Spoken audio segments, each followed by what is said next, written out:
Graines de reporters scientifiques.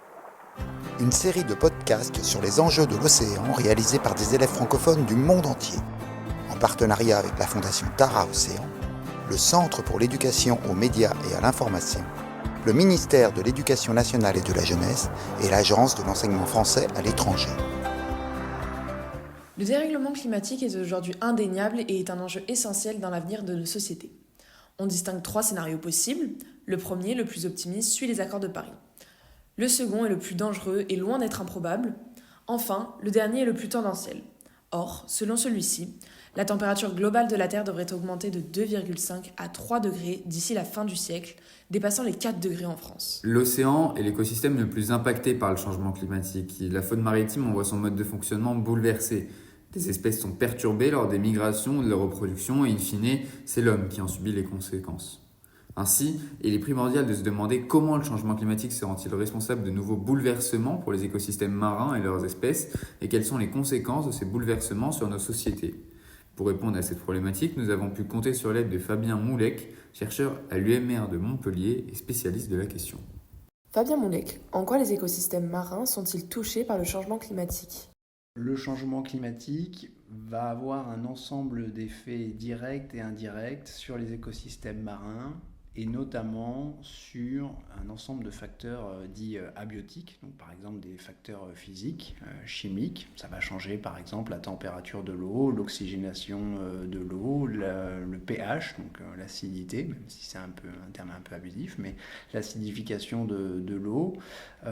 Et ces changements physico-chimiques de l'eau vont avoir un ensemble de conséquences pour les organismes marins. Ça va agir sur leur physiologie et donc de manière indirecte après sur l'abondance des populations, sur la distribution spatiale, temporelle aussi des populations.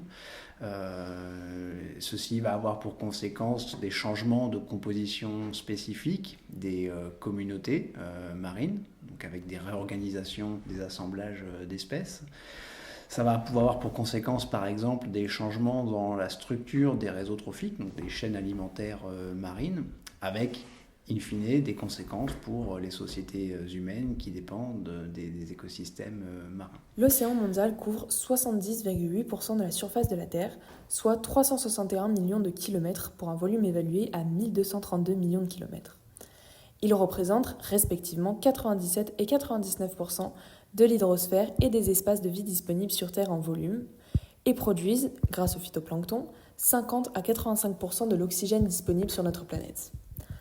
Plus de 3 milliards de personnes dépendent directement ou indirectement des océans et de la biodiversité marine qui s'y développe pour subvenir à leurs besoins. La FAO, Organisation des Nations Unies pour l'alimentation et l'agriculture, estime que la pêche et l'aquaculture assurent la subsistance de 10 à 12% de la population mondiale. Alors, logiquement, on s'interroge.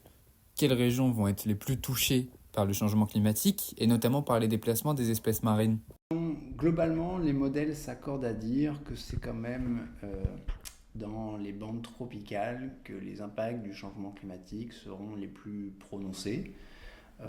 Ce sont aussi ces pays-là, dans la bande tropicale, donc Afrique et puis Asie, qui sont les plus dépendants des ressources marines en termes d'apport de protéines et aussi de micronutriments essentiels comme par exemple, les oméga 3, différentes vitamines, le fer, etc., le calcium. Et donc potentiellement, si les ressources marines viennent à changer de distribution, remonter vers le nord, redescendre vers le sud en fonction, si certaines populations diminuent en abondance, les populations qui dépendent de ces ressources-là pourraient être affectées par les effets du changement climatique. En guise de conclusion, il faut nous questionner sur les solutions à ces problématiques. Beaucoup de scientifiques parlent des aires protégées comme la nouvelle solution miracle qui fonctionne si elles sont bien établies et bien gérées. Mais le plus important, c'est d'adopter au quotidien des gestes pour protéger et conserver la biodiversité pour mieux résister face au changement climatique et éviter de tels bouleversements. Cela ne pourra être que bénéfique aux espèces comme aux humains. Merci de nous avoir écoutés.